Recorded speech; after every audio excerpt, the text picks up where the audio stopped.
경제 살리기는 표심을 좌우하는 최대 이슈로 떠올랐잖아요.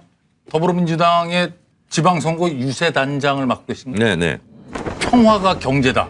뭐 이런 슬로건을 달고 지금 기차 운행을 시작하셨네요. 네네.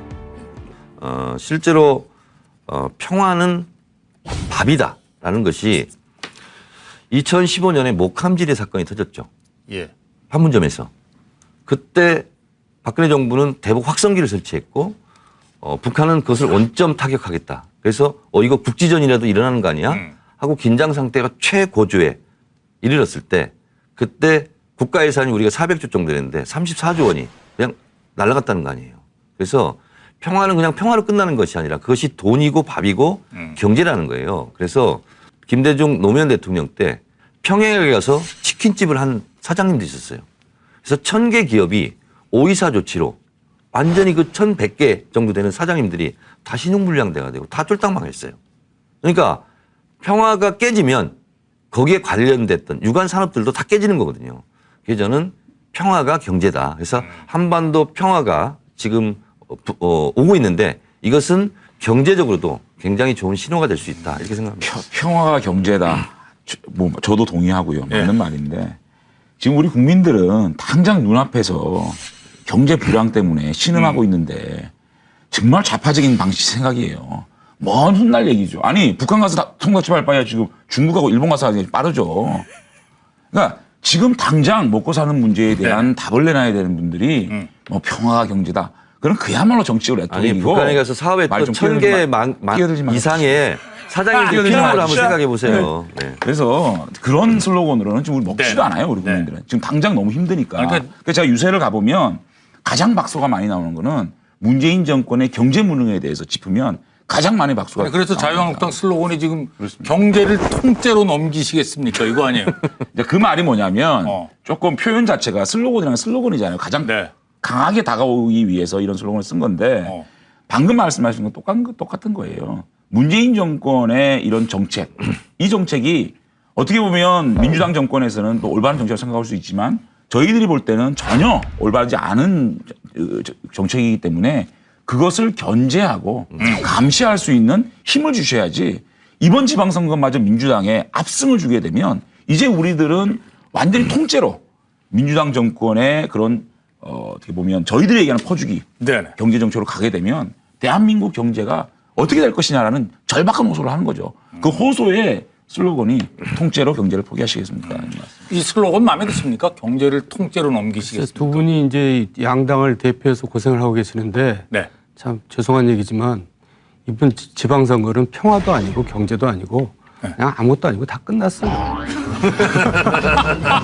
이게 너무 그 종을 정 쳤어요. 보세요. 이슈가 있다면 그냥 지금 미국 정상회담의 이슈고 거의 결판이 나 있어요. 그러니까 저에게 상당히 우호적인 발언을 하고 계십니다. 뭐 결과적으로 사실대로 얘기하다 보니까 그런 거죠. 아니, 별로 우호적이고 싶지는 않아요. 아니, 우리 정두원 선배님 말씀 제가 100% 공감하고 다만 대한민국은 굉장히 다이내믹하잖아요. 앞으로 10여일 동안 판세가 어떻게 바뀔지 모르거든요.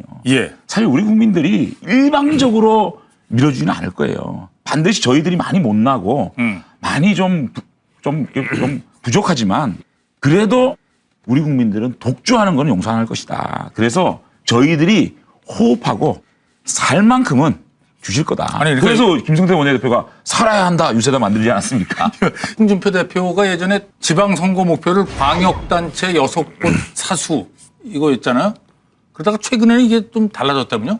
이제 저희들이 기본적으로 지켜야 될 것이 사실상 뭐 저희들이 뭐 영남을 기반으로 많이 하고 있기 때문에 TK, PK 5개 지켜야 되고 최근에 여론조사에서 충남이 많이 올라오고 있기 때문에 거기를 6개를 보고 있는 것이고요.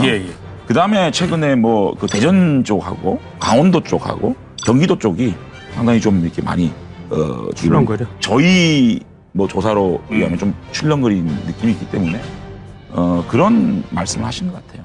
지금 6석, 9석 얘기하셨는데 제가 뭐 사실은 자유한국당이 잘 되기를 바라는 사람은 아니에요. 그런데 현실을 직시를 해야 된다. 이렇게 생각을 한다면 서울시 강남구청장 이건 뭐 객관적인 여론조사니까요. 여론조사를 했어요. 리서치부에서 했는데요. 강남구청장도 더불어민주당이 많이 앞섭니다.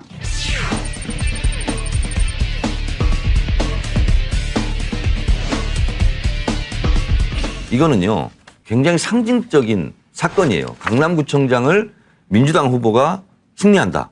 그 지난번 구청장이 구속됐기 때문에 그리고 또 그렇지 않아도 야당표가 갈리기도 하고. 그렇죠. 근데 분열이라기보다는 강남에서도 강남 구민들이 생각을 바꾸기 시작했다. 그래서 제가 봤을 때 서울에 있는 강남이라면 이거는 대구하고 똑같은 의미로 자유한국당은 사실 생각해야 되거든요. 대구도 붕괴될 수 있다. 라는 위기의식을 가져야지 홍준표 대표처럼 아전인수격으로 해석해서 충남도 대전도 뭐 우리가 막 해서 9석을 뭐 우리가 뭐 먹겠다 이런 것은 저는 선거 전략으로는 굉장히 하책이다 이렇게 봐요. 정말 무척 어려운 선거 맞고요. 그 대표께서는 어떻게 보면 자유한국당을 선거를 이끄시는 분인데 네. 우리가 추격할 수 있다라는 것을 좀 강조하기 위해서 말씀하신 거지. 그렇겠죠. 예. 그거를 뭐 자꾸만 그 조롱식으로 하니까 얼마나 참하게 어쨌든 뭐 조롱을 당하지만 결국은 뭐 저희는 6개만 했으면 좋겠다는 생각이 들고 네. 여론조사 얘기가 나왔는데 여론조사의 오차범위라는 게 대단합니다. 제가 참고로 갖고 왔어요. 같은 MBC예요. MBC 본사에서 코리아 리서치에 의뢰해가지고 4월 30일부터 5월 2일까지 김경수, 김태호를 했는데요. 네. 38.7대 20.9, 10%밖에 잘 안 났어요. 근데 같은 시기에 경남 MBC에서 리얼미터에 의뢰했는데 29.5%, 김경수가 58.3, 김태호가 28.8. 같은 날짜에 MBC도 중앙 MBC하고 경남 MBC가 따로 했는데 10% 차이가 29.5% 차이로 차가 변합니다. 너무 이거를 어떻게 나는 거예요. 이게 그만큼 여론조사라는 게 방금 말씀하신 강남 이런 예를 든다는 게 한 개의 여론조사를 가지고 얘기하는 게 굉장히 위험하다. 그다음에 JTBC도 마찬가지예요. JTBC와 MBC 경남 같은 날짜예요. 4월 22일, 23일 같은 날짜인데 2배가량 차이가 나는 거거든요. 그다음에 우리 서병수 시장하고 오거돈 후보하고 최근에 한 겁니다. 이게 언제입니까? 5월 29일자거든요. 오거돈 48.1, 서병수 40.3. 그런데 최근에 JTBC 조사에서는 거의 3배 차이가 나거든요.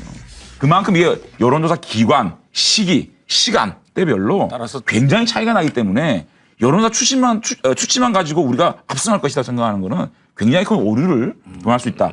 체감 지지율이라는 게 있거든요. 네. 사실상 체감 지지율 같은 경우에는 영남권에서는 보수가 상당히 결집하는 느낌을 저희가 체감적으로 받고 있기 때문에 기대를 걸고 있고요. 어쨌든 우리가 그동안 참 잘못해서 정권을 뺏겼지만 다시 태어나서 국민 여러분께 민주당, 문재인 정권을 잘 견제할 수 있도록 최선의 노력을 다하겠습니다라고 읍소한다 그러면 우리 국민들이 우리를 버리진 않으실 것이다 생각합니다. 제가 객관적으로 이제 얘기를 하면 전 당적이 없잖아요. 예.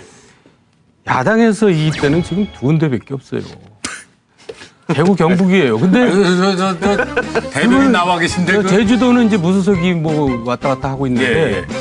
그런데 9곳을 이긴다. 이거는 여의도 연구원장 저도 했지만은 ARS 기계가 고장이 났던가 아니면 홍준표 대표가 이제 어차피 뭐 깨질 거 그냥 뻥이나 좀 세게 치고 그냥 깨지자 이제 이런 건지 좀 이해가 안 가는 예측인데. 박하게 얘기하시는 거. 아니요, 저는 박한 게 아니라 뭐 금방 드러날 거잖아요. 그러니까 네. 제가 이제 틀리면 제가 망신당하죠. 근데 지금 현재로 그렇게 돼 있는 것 같고요. 어쨌든 간에 결과가 나오면은 이제 여러 가지 별난이 있지만 저는 정청래 의원한테 꼭 드리고 싶은 얘기가 네, 잘 듣겠습니다. 국민들이 민주당을 지지해서 민주당이 높이 나오는 거 아니에요. 야당을 너무너무 지금 지지를 안 하고 싫어하기 때문에 지지가 그쪽으로 가는 거지. 제가 그렇게 말하는 이유는 뭐냐면 국정농단 사태 촛불시위 나오기 전에 줄곧 10몇 년간 새누리당, 한나라당이 민주당보다 2배 이상 올랐어요. 뭐 변함없이 유지되다가 이제 촛불시위 나서 촛불혁명 좋습니다. 이제 민주당이 압도적으로 높이 나오는데 그 사이에 뭐 민주당이 한 게 있습니까? 시민들이 했지. 그러니까 민주당이 잘해서가 아니라 지금 이제 여당이었던 야당이 된 이 너무나 실망을 하고 아직도 그 분노가 가라앉지 않아서 표가 그쪽으로 가는 거지 잘해서 가는 게 아니다. 이거. 정문 일침이고 겸허하게 수용하겠습니다. 아, 좋은 자세예요. 네. 지금 자유한국당 얘기를 한번 해보죠. 저 홍준표 대표가 9곳을 사수하겠다고 하시면서 지금 지역을 돌고 계신데 선거운동을 하러 홍준표 대표가 저 부산시장 선거 유세하러 가셨는데 후보가 다른 데 가셨다. 아니요. 그거는 좀 오보예요. 오보예요? 제가 그 기자한테 전화해 설명을 했는데 어떤 상황이냐면 홍준표 대표는 해운대 쪽으로 꼭 가시겠다고 한 거예요. 예. 그 국회의원 선거 지원을 해주기 위해서 꼭 가시겠다 그랬는데 사실상 부산은 동부산과 서부산이 이게 표심이 완전히 틀립니다. 서병수 후보가 동부산은 좀 강해요. 자신의 출신 국회의원 출신지도 그렇고. 네. 근데 서부산은 아무래도 저소득층이 많기 때문에 서부산이 굉장히 좀 열세 지역이거든요. 예. 그럼 서병수 시장 입장에서는 출정식 날이 했어요. 그 출정식 날은 당연히 열세인 지역에 가서 출정하는 게 맞지 않습니까? 그게 스케줄상 어긋나가지고 그런 거지. 아, 그런 거지? 시장이 직접 오시지 않고 피한 건 그런 아니다? 거는 정말 기자 언론이 예. 그런 것들은 좀 적어도 대변인한테 왜 그랬느냐고 좀 물어보고 썼으면 좋겠어요. 말 잘한다. 아니 출정식에 당연 대표가 가면 도움이 되죠. 왜 대표가 아니 안 갑니까? 그게 아니고 대표는 당장 출정식 날 해운대를 꼭 가겠다고 아니, 그 얘기를 한 대표가 겁니다. 왜 해운대를 가야 될 출정식에 가야죠. 출정식에 가야 아니 돼요? 김대식 여여연구원장이 이번에 국회의원 보궐선거 나가지 않았습니까? 그 출전에 내가 반드시 가야 된다. 그래서 해운대를 부산 택한 시장 거고요. 출정식을 가야죠. 그래도. 그리고 충남지사도 저기 어디로 도망갔다는 얘기도 보도에 이인재 나오던데. 후보요? 예. 그러니까 저 지금 되게 좀 곤혹스러운 이제 얘기를 하고 있는 대변인이시니까. 예. 셈인데 네. 꺼리는 건 좀 사실이지. 기피하는 건 사실이죠. 그렇죠. 아니 후보들이 네. 홍준표 대표가 지원 유세 오는 것이 도움이 안 된다고 생각하는 아니. 거예요? 그리고 원래요. 예. 원래 이제 이건 좀 별도 얘기입니다만 후보들이 중앙당에 와서 떠드는 건 도움이 안 돼요. 그거는 뭐 홍준표 대표가 원래- 아니더라도 예. 원래 도움이 안 돼요? 시간 뺏기고 그 사람들은 자기 선거운동 하는 거예요. 그래가지고 후보만 괜히 그냥 저 선거운동원들 다 동원해야 되고 그 몇 시간을 그냥 잡아먹고 짐 빠지게 만들고 이제 그 사람들 홍보해주고 가는 거거든요. 그래서 예, 저는 원래 홍준표 대표 아니더라도 대표 온다면 오지 말라 그래요. 지방선거 특징이 그래요. 사실은 그 지역에 있는 공약이나 지역에 있는 민원들, 지역에 있는 수건 사업들을 얘기할 때 박수가 굉장히 호응이 많거든요. 그러니까 예. 어떻게 보면 우리 국민들이 너무 현명한 거예요. 국회의원은 정치선거를 하시고 또 지방선거는 정당은 내가 지지 안 하지만 지역 일꾼 중에 이 사람 참 좋아라고 하면 예. 그 지역 일꾼의 맞춤형 지원 일꾼이면 또 찍어주시는. 그러니까 굉장히 좀 우리 국민들이 분리의 선거일 줄 아는 분들이기 때문에 사실은 그 중앙당에서 지원한다는 게 지방선거는 사실 중앙 이슈에서 가장 좀 떨어져 있는 선거이기 때문에 어떻게 보면 지역 일꾼들이 지역에서 열심히 선거운동하는 것도 또 도움이 될 수 근데 있겠죠. 진짜 말 잘하시네요.